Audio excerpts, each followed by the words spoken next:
नमस्कार। आकाशवाणी से प्रस्तुत है समाचार संध्या।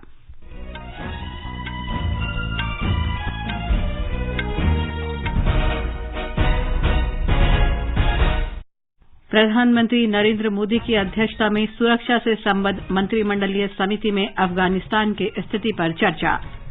काबुल में फंसे भारतीय उच्चायोग के कर्मचारियों और अधिकारियों को वायुसेना के विमान C-17 में स्वदेश लाया गया। विदेश मंत्री डॉक्टर सुब्रमण्यम जयशंकर ने फ्रांस के विदेश मंत्री के साथ अफगानिस्तान की स्थिति पर चर्चा की। भारत ने अल्पसंख्यक समुदाय की सांस्कृतिक विरासत पर हमले के लिए पाकिस्तान की निंदा की। प्रधानमंत्री ने टोक्यो पैरालंपिक के भारतीय खिलाड़ियों के साथ संवाद किया। कहा, देश के गांव और दूर-दराज के इलाके प्रतिभाओं से भरे हुए हैं और भारतीय दल इसका जीता जागता उदाहरण है। राष्ट्रव्यापी टीकाकरण अभियान के तहत अब तक 55 करोड़ 47 लाख कोविड रोधी टीके लगाए गए। स्वस्थ होने की दर बढ़कर 97.51% हुई। स्वास्थ्य मंत्री मनसुख मांडविया ने पूर्वोत्तर राज्यों में स्वास्थ्य संबंधी बुनियादी ढांचे के विकास के लिए 1300 करोड़ रुपए से अधिक के पैकेज की घोषणा की। और उत्तराखंड सरकार ने राज्य में जारी कोविड कर्फ्यू को 24 अगस्त तक बढ़ाया। समाचार संध्या में प्रियंका अरोड़ा के साथ मैं लवलीन निगम। देश भर में 18 वर्ष से अधिक आयु वर्ग के लिए सरकारी केंद्रों में निःशुल्क कोविड टीकाकरण अभियान जारी है। युवाओं से आग्रह है कि टीका जरूर लगवाएं और अन्य लोगों को भी इसके लिए प्रोत्साहित करें। जब तक आवश्यक न हो घर से बाहर न निकलें और सुरक्षा के 3 सरल उपायों का पालन करें। मास्क लगाएं, 2 गज की सुरक्षित दूरी बनाए रखें, हाथ और चेहरा साफ रखें। कोविड संबंधी जानकारी और मार्गदर्शन के लिए राष्ट्रीय हेल्पलाइन नंबर 011-2397-8046 और 1075 पर संपर्क करें। और अब समाचार विस्तार से। प्रधानमंत्री नरेंद्र मोदी ने आज शाम सुरक्षा से संबद्ध मंत्रिमंडलीय समिति की बैठक की अध्यक्षता की। सरकारी सूत्रों ने बताया कि बैठक में अफगानिस्तान की स्थिति के बारे में विचार विमर्श किया गया। रक्षा मंत्री राजनाथ सिंह, गृह मंत्री अमित शाह, वित्त मंत्री निर्मला सीतारामन, प्रधानमंत्री के प्रधान सचिव डॉक्टर पीके मिश्र, राष्ट्रीय सुरक्षा सलाहकार अजित डोभाल, कैबिनेट सचिव राजीव गौबा, विदेश सचिव हर्षवर्धन श्रृंगला बैठक में उपस्थित रहे।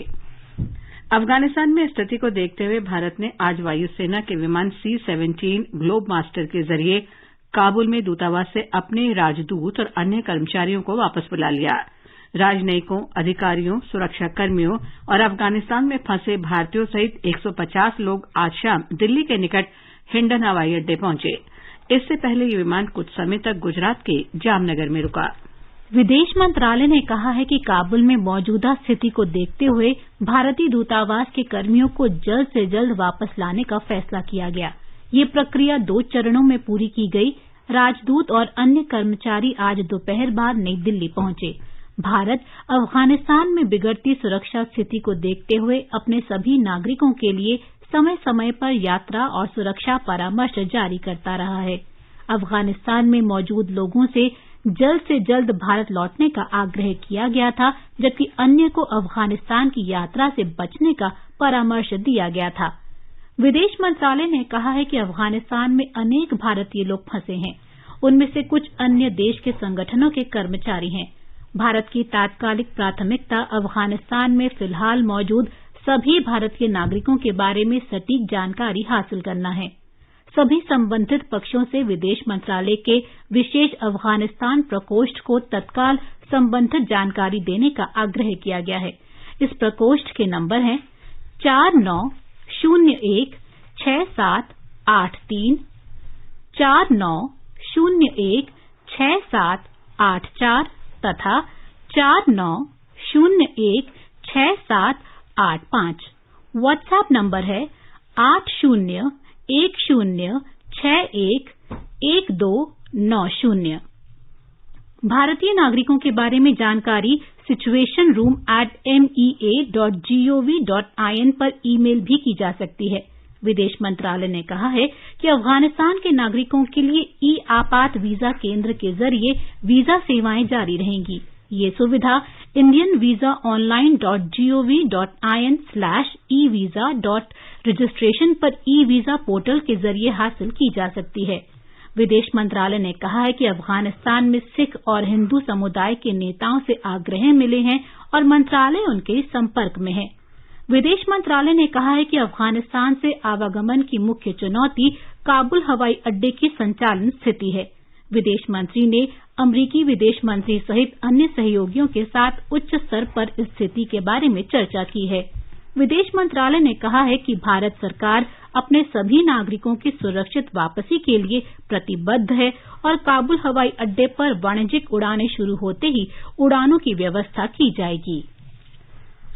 अफगानिस्तान में भारत के राजदूत रुदेंद्र टंडन ने आज जामनगर में बताया कि काबुल में स्थिति जटिल और गंभीर है। उन्होंने कहा कि काबुल में भारतीय मिशन के 192 कर्मियों को अफगानिस्तान से 3 दिन के भीतर 2 चरणों में व्यवस्थित तरीके से निकाला गया। उन्होंने कहा कि भारतीय दूतावास ने काबुल में तेजी से बदलते हालात के बाद कई संकटग्रस्त भारतीयों की सहायता की और उन्हें आश्रय भी दिया। उन्होंने जामनगर हवाई अड्डे पर लोगों द्वारा गर्मजोशी से स्वागत के लिए धन्यवाद दिया। जामनगर जिला प्रशासन और स्थानीय नेताओं ने काबुल से लौटे भारतीयों के लिए न केवल गुजराती भोजन उपलब्ध करवाया बल्कि पुष्पमाला और फूलों से सभी लोगों का स्वागत भी किया। काबुल में भारतीय दूतावास के सभी कर्मचारी और अन्य लोगों ने जामनगर एयरबेस पर मातृभूमि को स्पर्श करते ही भारत माता की जय के नारे भी लगाए। जामनगर पहुंचने पर सभी के चेहरे पर अफगानिस्तान के मुश्किल हालात से सुरक्षित भारत वापस लौटने की खुशी साफ झलक रही थी। योगेश पंड्या, आकाशवाणी समाचार, अहमदाबाद। विदेश मंत्री डॉक्टर सुब्रमण्यम जयशंकर ने आज फ्रांस के विदेश मंत्री जियां वेस ली ड्रां के साथ अफगानिस्तान की स्थिति पर चर्चा की। डॉक्टर जयशंकर ने कहा कि भारत और फ्रांस संयुक्त राष्ट्र सुरक्षा परिषद में सहयोग जारी रखेंगे। डॉक्टर जयशंकर ने काबुल से 21 भारतीयों को निकालकर पेरिस पहुंचाने पर फ्रांस के विदेश मंत्री का आभार व्यक्त किया। इससे पहले डॉक्टर जयशंकर आज न्यूयॉर्क पहुंच गए हैं। वे संयुक्त राष्ट्र के 2 उच्च स्तरीय महत्वपूर्ण कार्यक्रमों की अध्यक्षता करेंगे। पहले कार्यक्रम में कल एक खुली बहस होगी जिसका विषय होगा रक्षकों की रक्षा, प्रौद्योगिकी और शांति कार्य। दूसरा कार्यक्रम बृहस्पतिवार को होगा जिसमें आतंकवादी कार्रवाइयों से अंतर्राष्ट्रीय शांति और सुरक्षा के सामने खड़े खतरों पर चर्चा होगी। डॉक्टर जयशंकर की न्यूयॉर्क यात्रा ऐसे समय हो रही है जब संयुक्त राष्ट्र सुरक्षा परिषद की अध्यक्षता भारत के पास है। शांति बनाए रखने के प्रयासों पर होने वाली चर्चा में शांति सेनाओं की सुरक्षा बढ़ाने में आधुनिक प्रौद्योगिकी के प्रयोग के तरीकों पर चर्चा होगी। डॉक्टर जयशंकर की यात्रा के दौरान शांति बनाए रखने के कार्यों में प्रौद्योगिकी की साझेदारी के बारे में भारत और संयुक्त राष्ट्र के बीच सहमति पर हस्ताक्षर की संभावना है। भारत ने आज कहा कि पाकिस्तान में अल्पसंख्यक समुदायों की सांस्कृतिक विरासत पर हमलों से पाकिस्तानी समाज में अल्पसंख्यक समुदायों के लिए असहनशीलता और अनादर का पता चलता है। लाहौर में महाराजा रणजीत सिंह की प्रतिमा को तोड़ने से संबंधित मीडिया के सवालों के जवाब में विदेश मंत्रालय के प्रवक्ता अरिंदम बागची ने कहा कि ये इस तरह की तीसरी घटना है जिसमें प्रतिमा को तोड़ा गया है। इस प्रतिमा का अनावरण 2019 में किया गया था। उन्होंने कहा कि पूजा स्थलों, सांस्कृतिक विरासत और निजी संपत्तियों पर हमलों सहित अल्पसंख्यक समुदायों के साथ हिंसक घटनाएं पाकिस्तान में चिंताजनक स्तर तक पहुंच गई हैं। श्री बागची ने कहा कि 12 दिन पहले भीड़ ने रहीम यार खान में हिंदू मंदिर पर हमला किया था। प्रधानमंत्री नरेंद्र मोदी ने देश में खेल संस्कृति को विकसित करने के लिए तौर तरीकों और प्रणाली में सुधार जारी रखने की आवश्यकता पर बल दिया है। उन्होंने कहा कि अंतर्राष्ट्रीय खेलों के संवर्धन के साथ पारंपरिक खेलों को भी नई पहचान मिल रही है। टोक्यो पैरालंपिक खेलों के लिए भारतीय पैरा एथलीट दल के सदस्यों के साथ वर्चुअल माध्यम से संवाद करते हुए श्री मोदी ने कहा कि स्थानीय प्रतिभाओं की पहचान के लिए 360 खेलो इंडिया केंद्र स्थापित किए गए हैं। इन केंद्रों की संख्या शीघ्र ही 1000 की जाएगी। प्रधानमंत्री ने कहा कि खिलाड़ियों को उपकरण, मैदान और आधारभूत ढांचा उपलब्ध कराया जा रहा है। श्री मोदी ने कहा कि गांव और सुदूर क्षेत्रों में अनेक प्रतिभाएं मौजूद हैं। उन्होंने कहा कि पैरा एथलीट का ये दल इस बात का उदाहरण है। ऐसे अनेक युवा हैं जिनमें अनेक पदक लाने की क्षमता है और देश उन तक पहुंचने का प्रयास कर रहा है। पैरा एथलीट के आत्मविश्वास और इच्छा शक्ति की सराहना करते हुए श्री मोदी ने पैरालंपिक खेलों में अब तक का सबसे बड़ा दल भेजने का श्रेय खिलाड़ियों की कड़ी मेहनत को दिया। उन्होंने आशा प्रकट की कि भारत टोक्यो पैरालंपिक खेलों में नया इतिहास रचेगा। प्रधानमंत्री ने यह भी कहा कि आज का नया भारत एथलीटों पर पदक के लिए दबाव नहीं डालता, बल्कि उनसे श्रेष्ठ प्रदर्शन की उम्मीद रखता है। प्रधानमंत्री ने कहा कि पहले दिव्यांगजनों को सुविधाएं देना कल्याण माना जाता था, लेकिन आज देश ये कार्य जिम्मेदारी समझते हुए कर रहा है। खेल मंत्री अनुराग सिंह ठाकुर ने विभिन्न अंतर्राष्ट्रीय पैरा एथलेटिक खेलों में उत्कृष्ट प्रदर्शन के लिए पैरा एथलीटों की जुझारू भावना की प्रशंसा की। उन्होंने देश भर के एथलीटों को समर्थन देने के लिए प्रधानमंत्री का आभार व्यक्त किया। खेल मंत्रालय ने ये सुनिश्चित किया कि हमारे खिलाड़ियों को हर प्रकार की सुविधा मुहैया कराई जा सके, जिससे उनकी तैयारी अव्वल दर्जे की हो, वह अंतर्राष्ट्रीय स्तर पर देश का नाम रोशन कर सके। भारतीय पैरा एथलीट्स ने दुनिया भर में अंतर्राष्ट्रीय पैरा स्पोर्ट्स प्रतियोगिताओं में लगातार उत्कृष्ट प्रदर्शन किया है। आपने कई मौकों पर भारत को गौरवान्वित किया है और हर भारतीय का सिर फक्र से ऊंचा किया है।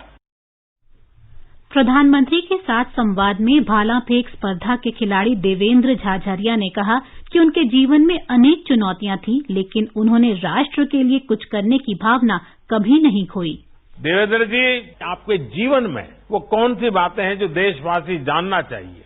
क्योंकि आपका एक हाथ चला गया और गांव में रहने वाला इंसान और आज उम्र के उस पड़ाव पे हैं जहां कई लोग कहते हैं अब तो मेरी उम्र होगी, मैं कुछ नहीं कर सकता। आपने उस उम्र में भी खुद को नया ताकत देते रहते हैं। सर, 9 साल की उम्र में जो मेरा एक हाथ बिजली की वजह से कट गया था, तो जब मैं वापस घर पे आया था तो घर से बाहर निकलना मेरे लिए चैलेंज हो गया था। तो मेरी मम्मी पापा ने कहा कुछ नहीं हुआ, आप बाहर जाइए, बच्चों के साथ खेलिए।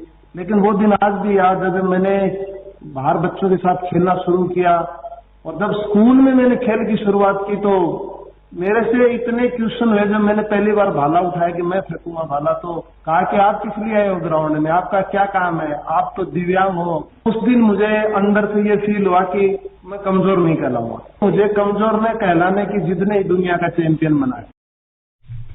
बैडमिंटन खिलाड़ी पारुल परमार ने भी अपने अनुभव सुनाए। प्रधानमंत्री ने फिटनेस पर कड़ी मेहनत करने के लिए पारुल की सराहना की। मैं जब गांधीनगर में था, शायद साल में 4-6 बार आपसे मिलना होता था, तो मुझे मालूम है कि आप कितने परफेक्शन के साथ मेहनत करने वालों में से हैं। फिर भी मैं चाहूंगा कि देश जरा जाने आपके विषय में। फिटनेस का तो मेरे पापा खेलते थे तो मेरा कंटिन्यू रहा उनके साथ सहयोग, तो एक साथ रहा कि सुबह शाम खेलना है। बचपन से लेके एक आदत, जैसे हमारे अच्छी आदतें डालते हैं उसी तरह पापा ने डाली थी। जो मेरा लक्ष्य था कि मैं ओलंपिक में 3 गोल्ड मेडल लाऊं, सिंगल, डबल और मिक्स, जो मेरी तीनों इवेंट है जो 2002 में मैंने जीता है ऑलरेडी। केनॉय एथलीट प्राची यादव ने अभिभावकों से आग्रह किया कि अपनी बेटियों का समर्थन करें और राष्ट्र का गौरव बनने के लिए उन्हें उड़ान भरने दें। काफी कुछ संघर्ष देखे हैं मैंने, क्योंकि सर बचपन से ही दिव्यांग थी तो चलना नहीं हो पाता था और छोटी उम्र में ही सर मेरी माँ भी गुजर गई थी, तो स्ट्रगल काफी देखा मैंने। लेकिन मेरे पिताजी ने मुझे बहुत संभाल के रखा। बहुत अच्छा लगता है कि मैं ऐसी पहली भारतीय महिला बनी हूँ जिसने इस गेम में क्वालिफाई किया, और मैं औरों को भी प्रेरित करूंगी कि वो मतलब घर में छुप के ना बैठे, और अगर उनको स्पोर्ट्स में इंटरेस्ट है तो जैसे मेरे परिवार ने सपोर्ट किया है, उनके परिवार वाले भी लड़कियों को इसी तरह सपोर्ट। निशानेबाज सिंहराज ने कहा कि सरकार की आर्थिक सहायता और सहयोग से उन्हें अपनी अंतर्राष्ट्रीय स्तर की शूटिंग रेंज बनाने में मदद मिली। 54 पैरा एथलीट 24 अगस्त से शुरू हो रहे टोक्यो ओलंपिक खेलों में 9 स्पर्धाओं में राष्ट्र का प्रतिनिधित्व करेंगे। ये समाचार हमारी वेबसाइट newsonair.com/hindi और हमारे mobile app news on AIR पर भी उपलब्ध हैं। अरे आशा दीदी। हाँ शारदा, गुड़िया कैसी है? गुड़िया एकदम ठीक है, अभी सो रही है। अरे रात में गुड़िया को बिना मच्छरदानी के सुला रही हो? दीदी वो तो ऐसे ही सो जाती है। ध्यान रहे, छोटी सी लापरवाही मलेरिया जैसी बड़ी बीमारी का कारण हो सकता है। ये चेतावनी आपके लिए भी है। गर्मियों और बारिश के मौसम में घर के आसपास पानी इकट्ठा न होने दें। सोते समय हमेशा मच्छरदानी लगाएं। अपने घर में मच्छर मारने वाली दवा का छिड़काव करवाएं। आपकी भागीदारी मलेरिया पर पड़ेगी भारी। स्वास्थ्य एवं परिवार कल्याण मंत्रालय, भारत सरकार द्वारा जनहित में जारी। चलो मिलकर एक शुरुआत करें, चलो एक फैसला आज करें, मास्क नहीं तो टोकेंगे, कोरोना को रोकेंगे, चलो एक इरादा करते हैं, चलो खुद से वादा कर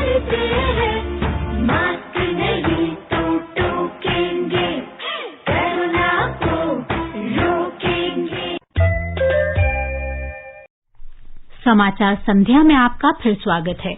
आगे बढ़ने से पहले मुख्य समाचारों पर एक नजर। प्रधानमंत्री नरेंद्र मोदी की अध्यक्षता में सुरक्षा से संबद्ध मंत्रिमंडलीय समिति में अफगानिस्तान की स्थिति पर चर्चा। काबुल में फंसे भारतीय उच्चायोग के कर्मचारियों और अधिकारियों को वायुसेना के C-17 विमान से स्वदेश लाया गया। विदेश मंत्री डॉक्टर सुब्रमण्यम जयशंकर ने फ्रांस के विदेश मंत्री के साथ अफगानिस्तान की स्थिति पर चर्चा की। भारत ने अल्पसंख्यक समुदाय की सांस्कृतिक विरासत पर हमले के लिए पाकिस्तान की निंदा की। प्रधानमंत्री ने टोक्यो पैरालंपिक के भारतीय खिलाड़ियों के साथ संवाद किया। कहा, देश के गांव और दूर दराज के इलाके प्रतिभाओं से भरे हुए हैं और भारतीय दल इसका जीता जागता उदाहरण है। राष्ट्रव्यापी टीकाकरण अभियान के तहत अब तक 55 करोड़ 47 लाख टीके लगाए गए। स्वस्थ होने की दर बढ़कर 97.51% हुई। स्वास्थ्य मंत्री मनसुख मांडविया ने पूर्वोत्तर राज्यों में स्वास्थ्य संबंधी बुनियादी ढांचे के विकास के लिए 1300 करोड़ रुपए से अधिक के पैकेज की घोषणा की। और उत्तराखंड सरकार ने राज्य में जारी कोविड कर्फ्यू को 24 अगस्त तक बढ़ाया। देश में पिछले 24 घंटों के दौरान 88,13,000 से अधिक टीके लगाए गए।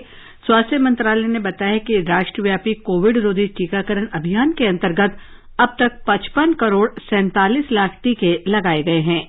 कल 25,166 नए कोविड मरीजों की पुष्टि हुई, जो कि पिछले 154 दिन में सबसे कम है। स्वस्थ होने की दर 97.51% हो गई है, जो कि पिछले वर्ष मार्च में अब तक की सर्वाधिक दर है। स्वास्थ्य मंत्री मनसुख मांडविया ने पूर्वोत्तर राज्यों में स्वास्थ्य संबंधी बुनियादी ढांचे के विकास के लिए 13 अरब रुपए से अधिक के पैकेज की घोषणा की है। कोविड मैनेजमेंट के लिए और भविष्य में कोविड का सामना करने के लिए 1,300 करोड़ से अधिक कोविड रिस्पांस पैकेज के तहत नॉर्थ ईस्ट के सभी स्टेट को सहायता दी जाएगी। ये सहायता का उपयोग करके लोकल लेवल पर, डिस्ट्रिक्ट लेवल पर मेडिसिन का प्रोक्योरमेंट हो, बफर स्टॉक हो, ऑक्सीजन का स्टॉक हो, बेड की सुविधा बढ़े, आईसीयू बेड की सुविधा बढ़े, बच्चों के लिए बेड की सुविधा बढ़े, ये सारी व्यवस्था उसमें से की जाएगी। श्री मांडविया ने पूर्वोत्तर राज्यों में आक्रामक टीकाकरण पर भी बल दिया। उत्तराखंड सरकार ने राज्य में जारी कोविड कर्फ्यू को 24 अगस्त तक बढ़ा दिया है। सरकार ने नए दिशा निर्देश भी जारी किए हैं। राज्य में कुछ और छूट के साथ कोविड कर्फ्यू की अवधि 1 सप्ताह के लिए बढ़ा दी गई है। प्रदेश में बाहर से आने वालों को जिन्हें 15 दिन पहले कोविड टीके की 2 डोज लग चुकी है, उनके लिए कोरोना निगेटिव रिपोर्ट की अनिवार्यता नहीं होगी। नई एसओपी के अनुसार होटल, रेस्टोरेंट और ढाबों में कुल क्षमता की 50% के साथ वहां बैठकर खाने पीने की अनुमति दी गई है। इसके अलावा कोविड नियमों का सख्ती से अनुपालन सुनिश्चित करते हुए उद्योगों में कामकाज की अनुमति दी गई है। उधर कोविड प्रोटोकॉल के बीच 6 से 12वीं तक की स्कूल भी खोल दिए गए हैं। राघवेश पांडे, आकाशवाणी समाचार, देहरादून। भारतीय जनता पार्टी ने 9 वर्ष की बच्ची के परिवार की तस्वीरें ट्विटर पर शेयर करने के लिए कांग्रेस के वरिष्ठ नेता राहुल गांधी की निंदा की है। आरोप है कि राष्ट्रीय राजधानी में इस बच्ची के साथ दुष्कर्म के बाद उसकी हत्या कर दी गई। भाजपा के प्रवक्ता संबित पात्रा ने कहा कि श्री गांधी ने इस मामले में राजनीति की है और सोशल मीडिया पर लड़की के परिवार की तस्वीरें पोस्ट करके कानूनों का उल्लंघन किया है। आपने इर्रेस्पॉन्सिबल तरीके से कानून को धता बताते हुए आपने पीड़िता के परिवार के तस्वीर को साझा किया, सार्वजनिक किया। जब आप पकड़े गए और पॉलिसी के हिसाब से ट्विटर ने आप पे और आपके अकाउंट पे कार्यवाही की, तो आपने ट्विटर को और ट्विटर के माध्यम से देश को झूठ बोला कि पीड़िता के परिवार ने आपको स्वीकृति दी थी। देश का कोई भी जिम्मेदार राजनेता इस प्रकार का संवेदनहीन व्यवहार कर सकता है, इसकी अपेक्षा हमें नहीं। भाजपा की जन आशीर्वाद यात्रा के मुद्दे पर श्री पात्रा ने कहा कि पश्चिम बंगाल में बिना किसी कारण के ये यात्रा जगह जगह रोकी जा रही है। उन्होंने कहा कि पार्टी के 30 से अधिक कार्यकर्ताओं और केंद्रीय मंत्री शांतनु ठाकुर को गिरफ्तार किया गया। श्री पात्रा ने मांग की कि राज्य की मुख्यमंत्री ममता बनर्जी को इस यात्रा के दौरान निर्वाचित भाजपा सांसदों और मंत्रियों के साथ अलोकतांत्रिक व्यवहार पर जवाब देना चाहिए। रक्षा मंत्री राजनाथ सिंह ने आज नई दिल्ली में क्लाइमेथॉन को हरी झंडी दिखाकर रवाना किया। आजादी का अमृत महोत्सव मनाने के लिए दार्जिलिंग के हिमालयी पर्वतारोहण संस्थान ने इसका आयोजन किया है। इस वर्ष 20 अप्रैल से 25 अप्रैल तक सिक्किम की 4 छोटी चोटियों पर क्लाइम्बेथॉन का आयोजन किया गया था। रक्षा मंत्री ने हिमालयी पर्वतारोहण संस्थान की सराहना करते हुए कहा कि इस तरह के आयोजनों से युवाओं में साहसिक खेलों के जरिए देशभक्ति की भावनाओं को प्रोत्साहन मिलेगा। आकाशवाणी के समाचार सेवा प्रभाग ने आजादी का अमृत महोत्सव समारोह के अंतर्गत वर्ष भर चलने वाले अमृत महोत्सव क्विज का आयोजन किया है।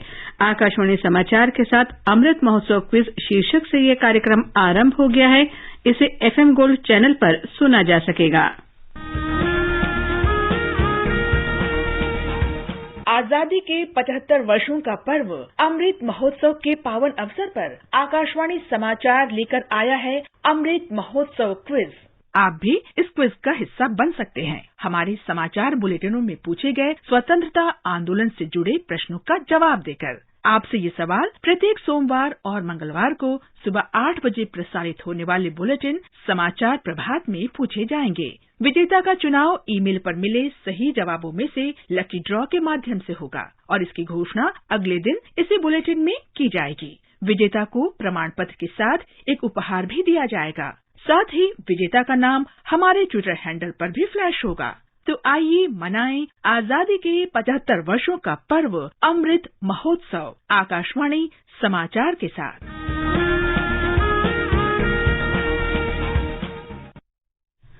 श्रोता ईमेल amritmahotsavquiz@gmail.com पर अपने जवाब भेज सकते हैं। आजादी का अमृत महोत्सव के अंतर्गत आइए अब सुनते हैं आकाशवाणी की विशेष प्रस्तुति आजादी का सफर। आजादी का अमृत महोत्सव।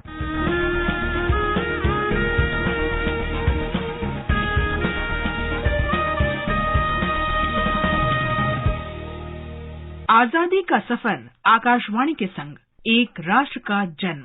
इतिहास के महान और गौरवशाली संघर्षों में से एक है भारतीय स्वाधीनता संग्राम। भारत आजादी की 75वीं वर्षगांठ मनाने की ओर बढ़ रहा है। इस मौके पर हम आपके लिए लेकर आए हैं ये विशेष कार्यक्रम। आज की कड़ी में हम आपको बताएंगे स्वाधीनता सेनानी मदन लाल ढींगड़ा के बारे में। आज उनकी पुण्यतिथि है। स्वाधीनता आंदोलन की लहर बंगाल के विभाजन के विरोध में आरंभ हुई थी और फिर धीरे धीरे इसने संपूर्ण आजादी की मांग का रूप ले लिया। भारतीयों ने महसूस किया कि व्यापारी के रूप में आए कुछ विदेशियों ने फूट डालकर हम पर शासन करना शुरू कर दिया है। इस धरती के धन को उन्होंने योजनाबद्ध तरीके से लूटा। वे लोग जो अपने व्यापार के लिए हम पर निर्भर थे, हमारे ही लघु और कुटीर उद्योगों को कुचलने लगे और यहाँ के लोगों से गुलाम की तरह व्यवहार करने लगे। स्वाभाविक था इसका समुचित जवाब दिया जाए। लोगों ने इस दमन के खिलाफ विद्रोह कर दिया और देश छिटपुट विरोध प्रदर्शनों का साक्षी बनने लगा। स्वाधीनता सेनानियों और नायकों के खिलाफ अंग्रेजों के क्रूर व्यवहार ने युवाओं को उत्तेजित कर दिया। ऐसे ही एक युवा थे मदन लाल ढींगड़ा। मदन लाल ढींगड़ा का जन्म 18 सितंबर 1883 को पंजाब के अमृतसर में हुआ था।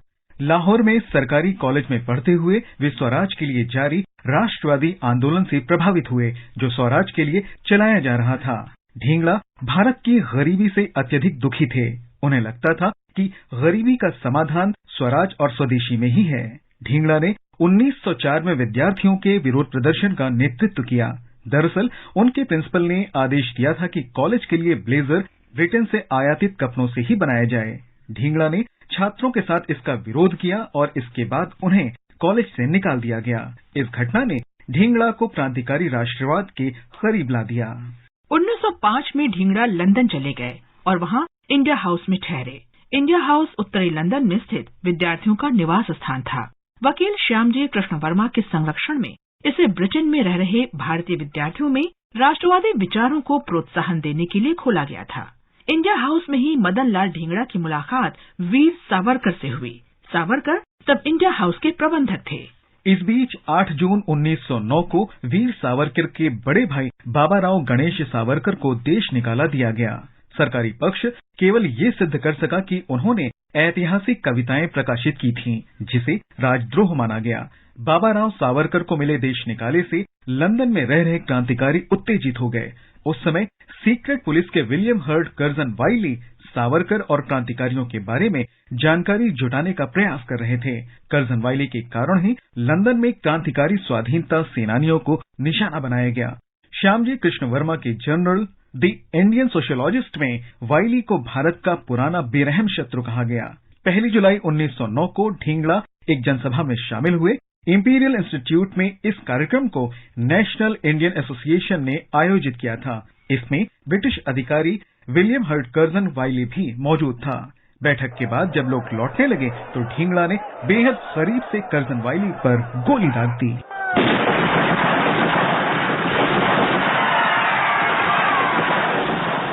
ढींगड़ा तुरंत गिरफ्तार कर लिए गए। मुकदमे के दौरान उन्होंने अपने बचाव में खुद जिरह की। ढींगड़ा ने तर्क दिया कि कर्जन वाइली को गोली मारना देशभक्ति का कार्य है। उन्होंने ये भी कहा कि वाइली की हत्या भारतीयों की अमानवीय हत्या का बदला है, लेकिन अदालत ने उनकी दलील नामंजूर कर दी और उन्हें मौत की सजा सुना दी गई। पेंटोनविले जेल में 17 अगस्त 1909 को उन्हें फांसी पर लटका दिया गया।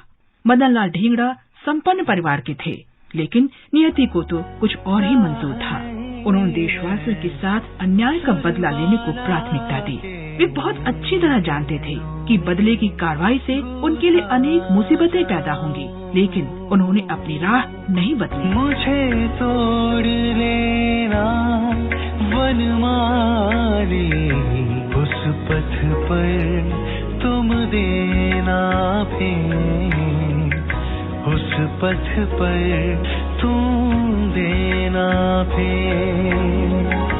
मातृभूमि पर शीश चढ़ाने जिस पथ जाए वीर अने, जिस पथ जाए वीर अने। 1947 में भारत की आजादी के बाद ब्रिटिश सेना की वापसी की शुरुआत हुई थी। 17 अगस्त को करीब 90 साल के ब्रिटिश राज के बाद इसी दिन ब्रिटिश सेना ग्रेट ब्रिटेन की रॉयल एयरफोर्स की विशाल कंटिंजेंट बंबई से रवाना हुई। ब्रिटिश सेना को पूरी तरह से भारत छोड़ने में तो समय लगा और फरवरी 1948 तक ही ये काम पूरा हो सका। ब्रिटिश सेना की आखिरी कुमुक की भारत भूमि से रवानगी प्रतीक थी भारतीय स्वाधीनता की उम्मीदों के आजाद आसमान की। आज के लिए बस इतना ही।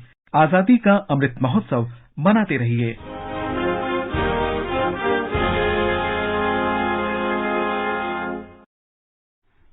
तमिलनाडु में राज्यसभा की एक सीट के लिए उपचुनाव 13 सितंबर को होगा। निर्वाचन आयोग की अधिसूचना के अनुसार ये सीट ए मोहम्मदेजान के निधन के कारण रिक्त हुई है।